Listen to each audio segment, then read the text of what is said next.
Salam, puji Tuhan karena kita masih dapat berjumpa pada minggu pagi hari ini. Kita bersyukur kepada Tuhan untuk semua pemeliharaan Tuhan yang sempurna dalam hidup kita. Saudara yang dikasihi dalam Tuhan Yesus Kristus, sebelum kita mendengarkan firman Tuhan hari ini, mari kita tundukkan kepala dan kita berdoa bersama. Mari kita berdoa. Bapa, kami bersyukur karena hari Minggu ini kami boleh memiliki kesempatan untuk bersama memuji, memuliakan Tuhan, bahkan mendengarkan firman-Mu.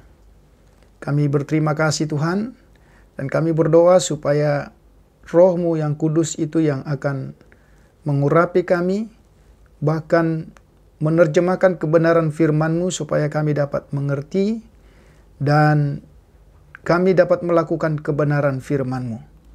Tolonglah kami Tuhan supaya pada hari ini di mana kami dapat mempergunakan waktu-waktu kami untuk beribadah, namun kami juga dapat dibekali oleh kebenaran firman-Mu. Berbicaralah kepada kami Bapa, sebab kami anak-anak-Mu siap mendengar. Di dalam nama Tuhan Yesus Kristus kami berdoa. Amin. Saudara yang dikasihi oleh Tuhan Yesus Kristus, hari ini kita akan bersama-sama membaca dan merenungkan bagian firman Tuhan yang terdapat di dalam Injil Matius pasal yang keempat, ayat yang pertama sampai dengan ayat yang ke-11. Injil Matius pasal yang keempat, ayat yang pertama sampai dengan ayat yang ke-11. Pencobaan di padang gurun. Maka Yesus dibawa oleh Roh ke padang gurun untuk dicobai iblis. Dan setelah berpuasa 40 hari dan 40 malam, akhirnya laparlah Yesus. Lalu datanglah si pencoba itu dan berkata kepadanya, "Jika engkau anak Allah, perintahkanlah supaya batu-batu ini menjadi roti." Tetapi Yesus menjawab, "Ada tertulis, manusia hidup bukan dari roti saja, tetapi dari setiap firman yang dikeluarkan dari mulut Allah." Kemudian iblis membawanya ke kota suci dan menempatkan dia di bubungan bait Allah. Lalu berkata kepadanya, "Jika engkau anak Allah, jatuhkanlah dirimu ke bawah, sebab ada tertulis mengenai engkau. Ia akan memerintahkan malaikat-malaikatnya, dan mereka akan menatang engkau di atas tangannya, supaya kakimu jangan terantuk kepada batu." Yesus berkata kepadanya, "Ada pula tertulis, janganlah engkau mencobai Tuhan Allahmu." Dan iblis membawanya pula ke atas gunung yang sangat tinggi dan memperlihatkan kepadanya semua kerajaan dunia dengan kemegahannya, dan berkata kepadanya, "Semua itu akan kuberikan kepadamu jika engkau sujud menyembah aku." Maka berkatalah Yesus kepadanya, "Enyalah iblis, sebab ada tertulis, engkau harus menyembah Tuhan Allahmu, dan hanya kepada Dia sajalah engkau berbakti." Lalu iblis meninggalkan dia, dan lihatlah malaikat-malaikat datang melayani Yesus. Saudara yang saya kasih dalam Tuhan Yesus Kristus, kebenaran firman Tuhan ini akan kita renungkan bersama dalam ibadah minggu pada pagi hari ini. Adapun tema yang saya berikan melalui kebenaran firman Tuhan ini ialah menang terhadap kuasa-kuasa kegelapan. Saudara yang saya kasih dalam Tuhan Yesus Kristus, tentu sebagai orang percaya, anak-anak Tuhan, kita sesungguhnya selalu diperhadapkan kepada berbagai bentuk peperangan. Apakah itu peperangan-peperangan yang kita alami karena kondisi-kondisi tertentu, atau peperangan-peperangan karena pergumulan-pergumulan kita. Tetapi salah satu peperangan yang pasti yang dijelaskan oleh Alkitab sejak dari kitab Kejadian pasal yang ketiga sampai dengan kitab Wahyu pasal yang terakhir, sesungguhnya sebagai anak-anak Tuhan, kita berada di medan pertempuran. Sehingga situasi atau kondisi kita sebagai anak-anak Tuhan sesungguhnya sedang berada dalam situasi peperangan. Pertanyaan yang perlu kita ajukan ketika kita berperang, siapa musuh kita? Mengapa pertanyaan ini penting?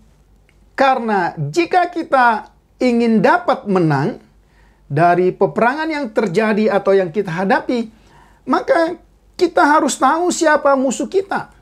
Apa strateginya? Berapa besar kekuatannya? Tentulah sangat sia-sia ketika menghadapi musuh, kita tidak mengenal musuhnya dan kita tidak tahu kekuatannya. Namun kemudian akhirnya yang terjadi, kita datang dan berperang dan bisa jadi kita akan mengalami kekalahan.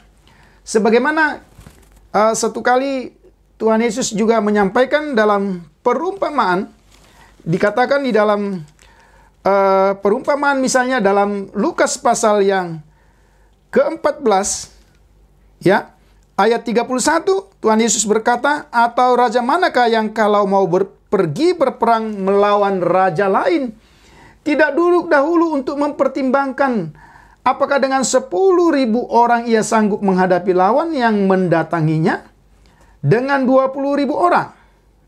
Jikalau tidak, ia akan mengirim utusan selama musuh itu masih jauh untuk menanyakan syarat-syarat perdamaian. Nah, saudara perhatikan. Ini satu perumpamaan yang disampaikan oleh Tuhan Yesus Kristus bahwa sesungguhnya sebagai anak-anak Tuhan, kita juga sedang berada dalam peperangan. Dan dalam peperangan itu, maka sebagai anak-anak Tuhan, mengikut Tuhan itu adalah satu keputusan dari awal sampai dengan akhir. Mengikut Tuhan itu adalah satu peperangan yang membutuhkan satu tekad, tetapi juga satu pertimbangan, satu pemikiran yang pasti, sehingga kita bisa menang dalam setiap peperangan yang kita hadapi. Nah, siapa musuh kita? Ada orang yang berpikir bahwa kalau kita membaca tadi dalam pembacaan jelas sekali. Ya, dikatakan, maka Yesus dibawa oleh Roh ke padang gurun untuk dicobai iblis. Musuh kita menurut Alkitab adalah iblis. Iblis bukanlah cerita dongeng. Ya, ini perlu kita sadari. Iblis bukan hayalan. Iblis bukan ajaran gereja tertentu. Tetapi kalau kita memperhatikan sebagaimana saya katakan tadi, iblis itu adalah musuh Allah sejak peristiwa dalam Taman Eden, Kejadian 3:15, sampai nanti pada akhir zaman dalam Kejadian pasal 20 ayat yang ke-7 sampai dengan 10. Dengan demikian, maka kita tidak boleh berpikir bahwa iblis, ya, yang merupakan musuh kita sejak awal sampai akhir, itu merupakan cerita-cerita atau isapan jempol belaka, atau itu hanya merupakan hayalan atau ajaran gereja-gereja tertentu. Tetapi Alkitab sangat jelas mencatat bahwa musuh kita adalah iblis. Kemudian yang kedua, setelah kita tahu siapa musuh kita, maka strategi apa yang sering kali dipakai oleh iblis untuk mencobai manusia, khususnya anak-anak Tuhan? Dia memiliki berbagai strategi. Dikatakan mulai dari cara yang sangat kelihatan sampai kepada cara yang begitu halus dan samar yang membuat banyak orang percaya, seringkali terkecoh dan menjadi korban, tanda kutip, dalam peperangan melawan kuasa-kuasa kegelapan. Bukankah Alkitab berkata bahwa iblis adalah bapa segala dusta dan pembunuh sejak dari semula? Bukankah itu yang terjadi sejak dalam peristiwa Taman Eden sampai nanti pada kisah kitab Wahyu pasal yang ke-20?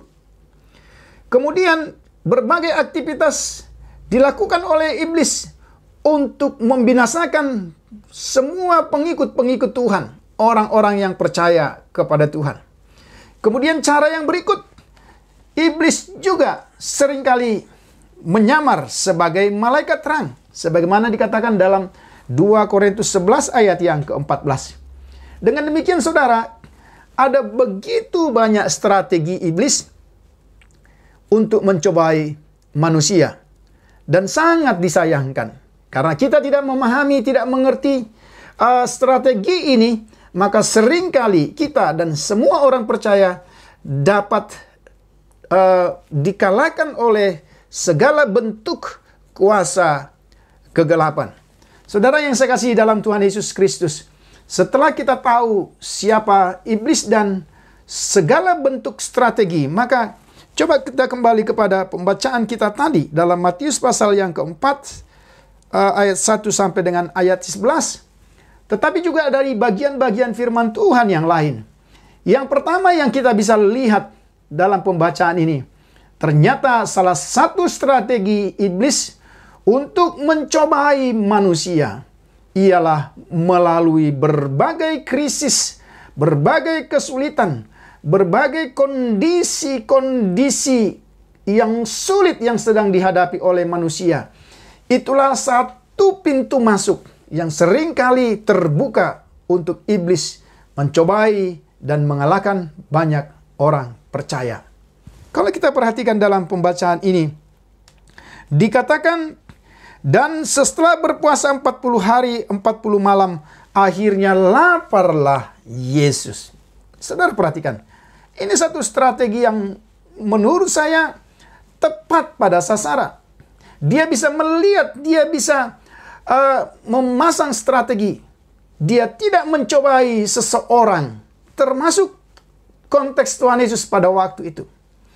Dalam kondisi di mana kondisi yang kuat, tapi dikatakan dalam kondisi di mana Yesus sedang mengalami kelaparan.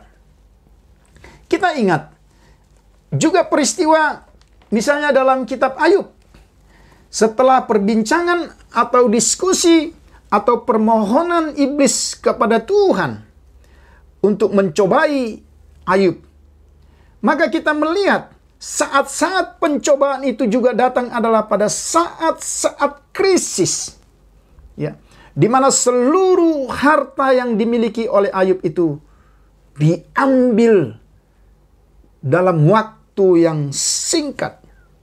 Seluruh anak-anaknya juga mati. Ini kondisi-kondisi krisis. Dan kita bisa memperhatikan saudara, bahkan semua sahabat yang dahulu mengasihi dia, sekarang juga menuduh dia.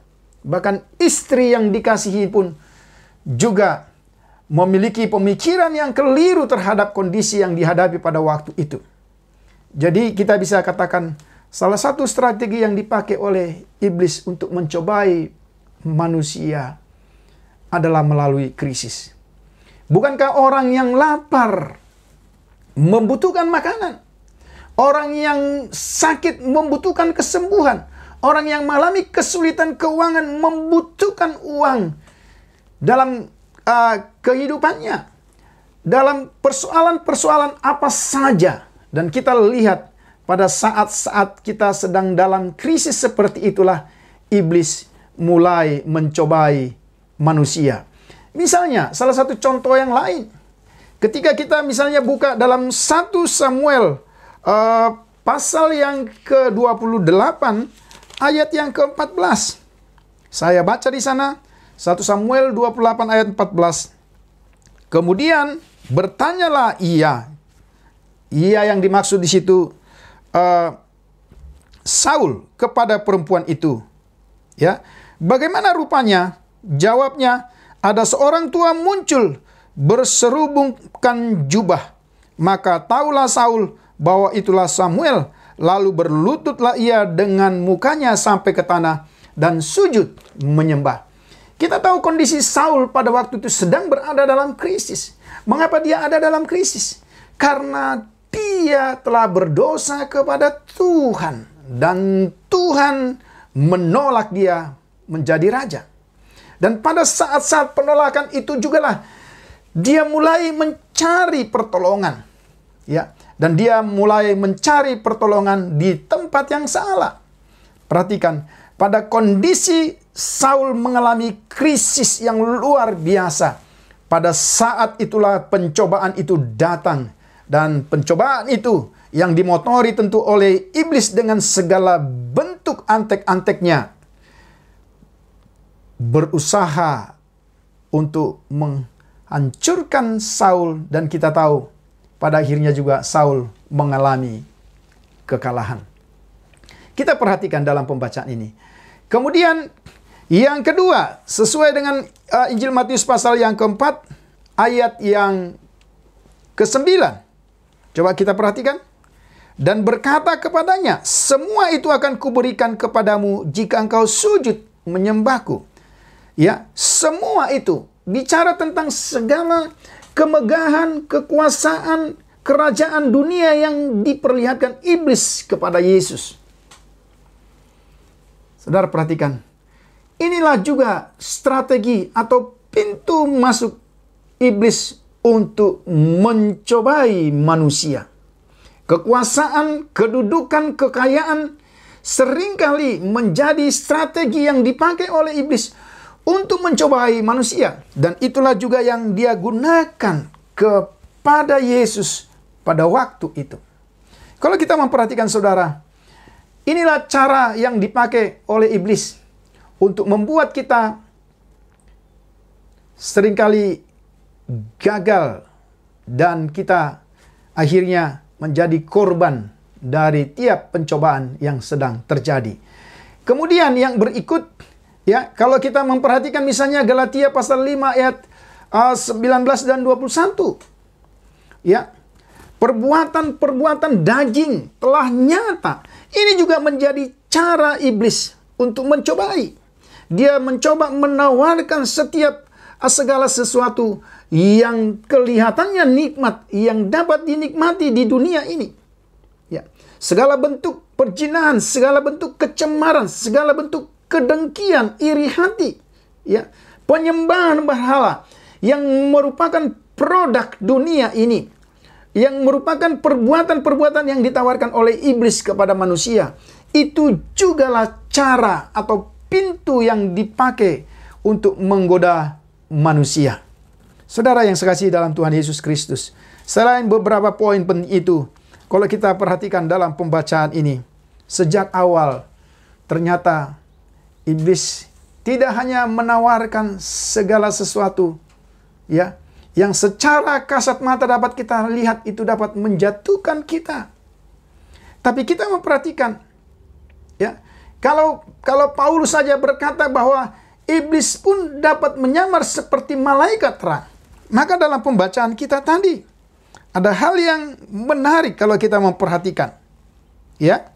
Lalu datanglah si pencoba itu dan berkata kepadanya, jika engkau anak Allah, perintahkanlah supaya batu-batu ini menjadi roti. Ya. Kemudian di dalam ayat yang ke-6, lalu berkata kepadanya, jika engkau anak Allah, jatuhkanlah dirimu ke bawah sebab ada tertulis. Perhatikan, apa yang dimaksud? Apa yang menjadi salah satu strategi iblis? Dia ternyata seringkali juga menyamar. Dia memakai hal-hal yang kelihatan rohani. Dia berkata, bukankah ada tertulis? Artinya kalau kita mencoba terjemahkan secara literal dalam konteks kita hari ini, iblis pun memakai firman Tuhan, ya, menjadi salah satu strategi untuk menjatuhkan Yesus dan menjatuhkan banyak anak-anak Tuhan hari ini. Dan kita tidak usah ragu, karena sejak awal ketika manusia yang pertama, itulah Adam dan Hawa, jatuh ke dalam dosa. Di sana pun kita bisa menyaksikan dan mendengar seperti apa yang dikatakan dalam kitab Kejadian. Misalnya dalam Kejadian pasal 2 ayat yang Kejadian pasal 3 ayat yang pertama dan seterusnya. Ya. Justru apa yang dikatakan Tuhan, perintah Tuhan, firman Tuhan kepada manusia itu, itulah yang dipakai oleh iblis untuk mencobai manusia dengan cara memutarbalikkan kebenaran, dengan cara mengurangi kebenaran, dengan cara menambah kebenaran yang sesungguhnya tidak pernah diucapkan Tuhan kepada manusia itu. Jadi saudara, kita harus berhati-hati. Dalam konteks kita hari-hari ini pun kita bisa tertipu. Kita mungkin seringkali mendengar ada istilah white magic, ya, dukun putih. Ada pengobatan-pengobatan yang mungkin bernama, ya, tanda kutip, bernama alternatif. Pengobatan-pengobatan yang kelihatannya juga memakai ayat-ayat firman Tuhan. Bahkan memakai doa-doa tertentu. Ya, kita perhatikan. Ternyata itu tidak perlu mengherankan kita. Karena iblis pun tahu firman Tuhan, tetapi dia tidak pernah percaya kepada firman Tuhan. Dia justru mempergunakan firman Tuhan itu secara salah dengan memutarbalikkan kebenaran firman Tuhan. Nah, ini menjadi salah satu hal yang perlu kita waspadai. Dia memiliki kebiasaan. Iblis selalu ingin menjatuhkan manusia itu dengan berbagai cara. Salah satu cara yang paling jitu yang pernah dia pakai, dan bisa jadi sampai hari ini pun iblis pakai untuk mencobai kita. Dia memakai hal-hal yang kelihatannya rohani. Dia bisa jadi menanamkan keraguan-raguan melalui kebenaran firman Tuhan ini. Ya, seperti yang saya baca tadi. Kalau kita memperhatikan, jika engkau anak Allah, ya, dalam pencobaan Hawa, manusia yang pertama yang dicobai oleh iblis, ya, dikatakan, bukankah Allah berfirman? Jadi iblis mencoba menanamkan keraguan-raguan dalam hati dan pikiran manusia terhadap kebenaran firman Tuhan. Saudara, ini salah satu strategi yang pernah terjadi. Ya, kalau kita melihat dalam konteks pembacaan kita misalnya dalam kitab Kejadian dan terus nanti sampai pada akhirnya, salah satu cara yang dipakai oleh iblis untuk mengalahkan banyak anak-anak Tuhan melalui tipu muslihat yang kelihatannya bersifat rohani. Ya, bisa kita terjemahkan dengan konteks kita hari ini. Kemudian saudara, iblis juga yang berikutnya mencobai manusia melalui pikiran. Ya, kita tahu seorang raja yang sangat besar dalam perjanjian lama, namanya Daud. Dia mengalami kejayaan, dia mengalami kekuasaan yang luar biasa, tapi satu saat dia juga jatuh. Dan kejatuhannya adalah ketika iblis mencoba membujuk Daud untuk menghitung tentaranya. Meskipun panglima perangnya pada waktu itu sudah memberi tanda, sudah menolak untuk menghitung, tapi Daud memaksa, ya, panglima perangnya untuk menghitung tentaranya orang Israel. Karena iblis telah berhasil membujuk Daud untuk menghitung. Kita perhatikan. Dan hal yang sama, ya, ketika itu juga terjadi dalam kisah murid-murid. Kita tahu satu kali, misalnya dalam Matius pasal yang ke-16 ayat yang ke-23. Satu kali Yesus berkata kepada Petrus, maka Yesus berpaling dan berkata kepada Petrus, "Enyalah iblis, engkau suatu batu sandungan bagiku, sebab engkau bukan memikirkan apa yang dipikirkan Allah, melainkan apa yang dipikirkan manusia." Melalui pikiran, strategi iblis mulai masuk melalui pikiran-pikiran yang keliru, pikiran-pikiran yang tidak dikuasai oleh Roh Tuhan. Kalau kita memperhatikan, sesungguhnya konteks firman Tuhan dalam Matius 16 ini sesuatu hal yang luar biasa.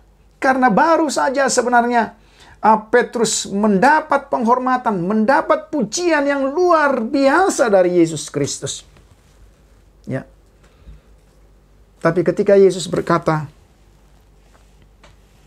bahwa ia harus pergi ke Yerusalem dan menanggung banyak penderitaan dan seterusnya, Petrus tanpa sadar ternyata telah dirasuk oleh iblis. Mengapa Yesus tiba-tiba berkata, maka Yesus berpaling dan berkata kepada Petrus, "Enyalah iblis." Apa sesungguhnya yang terjadi? Karena tanpa sadar, ya,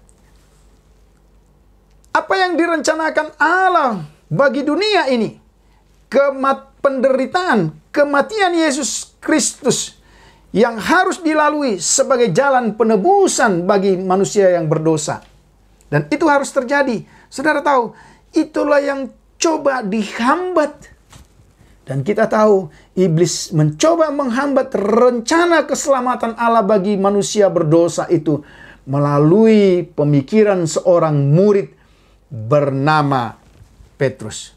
Maka kalau kita lihat perkataan Yesus ini tiba-tiba begitu tegas karena dia tahu di balik perkataan Petrus ada iblis yang ingin mencoba menghambat apa yang direncanakan oleh Allah bagi dunia ini, yaitu tentang keselamatan yang harus terjadi melalui jalan salib. Saudara yang sekasihi dalam Tuhan Yesus Kristus, ini beberapa hal yang bisa kita lihat berdasarkan Matius pasal yang keempat ayat 1 sampai dengan ayat ke-11. Kita tahu siapa musuh kita. Kita tahu apa strategi yang dipakai oleh musuh kita. Sekarang yang terakhir ialah bagaimana caranya kita dapat mengalahkan iblis. Dalam pembacaan tadi, dalam Matius pasal yang keempat, maka Yesus dibawa oleh Roh ke padang gurun. Saudara perhatikan. Supaya kita bisa menang menghadapi peperangan melawan kuasa-kuasa kegelapan. Pastikan yang pertama, bahwa kita berada di bawah pimpinan Roh Kudus. Ketika kita berada di bawah pimpinan Roh Kudus, bukan di bawah pimpinan keinginan kita, pikiran kita, kepandaian kita, tapi di bawah pimpinan Roh Kudus. Itulah salah satu cara. Mengapa kita harus dipimpin oleh Roh Kudus? Karena kita tidak mungkin dapat berperang dan dapat menang hanya dengan kekuatan kita. Ya, jelas sekali.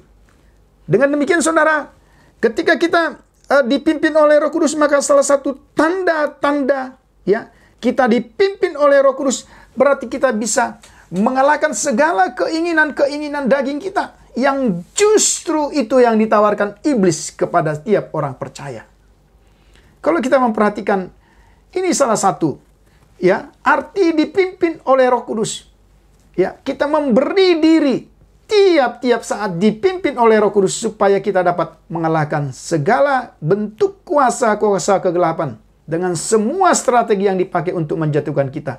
Yang kedua, dalam pembacaan kita dalam Matius pasal yang keempat ayat 1 sampai 11, berkali-kali Yesus berkata, sebab ada tertulis. Bukankah luar biasa saudara? Yesus berkata, sebab ada tertulis. Artinya, Dia tidak menggunakan kekuatannya sebagai manusia pada waktu itu untuk mengalahkan kuasa-kuasa kegelapan. Dia tidak memanggil malaikat-malaikat untuk mengalahkan kuasa-kuasa kegelapan. Tapi dia ingin menunjukkan satu teladan kepada kita, saudara. Bahwa kebenaran firman Tuhan itulah yang berkuasa untuk menghancurkan segala bentuk kuasa-kuasa kegelapan. Yang kedua, kita hidup ya dan melakukan kebenaran firman Tuhan dalam hidup kita. Yang ketiga, tentu dalam bagian lain, misalnya kalau kita membaca dalam Markus 9 ayat 29 dan bagian-bagian yang lain, maka supaya kita bisa dapat menang terhadap kuasa-kuasa kegelapan adalah ketika kita berdoa sungguh-sungguh. Ini yang menjadi kekuatan kita. Kemudian dalam 1 Yohanes pasal 5, mari kita buka Alkitab kita, 1 Yohanes pasal yang kelima, ayat 4 sampai dengan ayat yang kelima. Ya, ayat 4 sampai dengan yang kelima dikatakan, sebab semua yang lahir dari Allah mengalahkan dunia.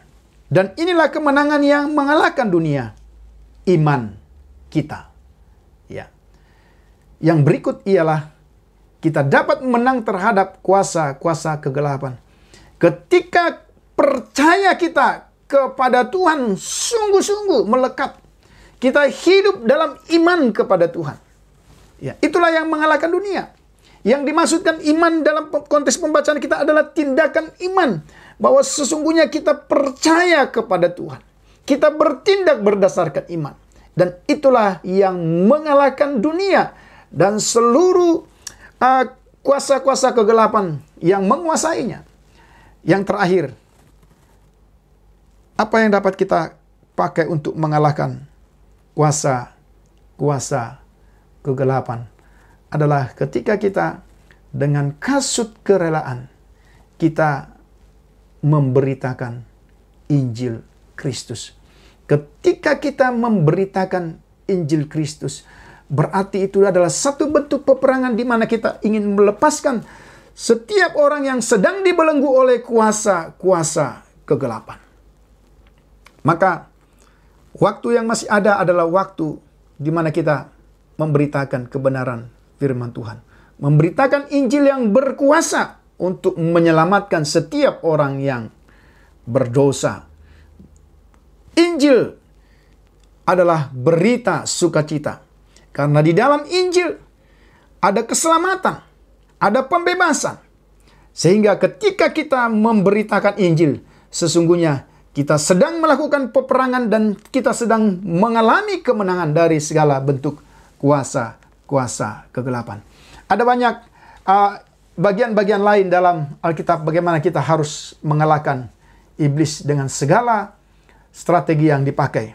Namun melalui beberapa pokok penting yang telah saya sampaikan minggu pagi ini, kiranya bisa menolong semua saudara supaya kita tetap kuat, supaya kita tetap waspada, sehingga kita menjadi orang-orang yang dapat mengalami kemenangan karena kita bersama-sama dengan Tuhan Yesus Kristus.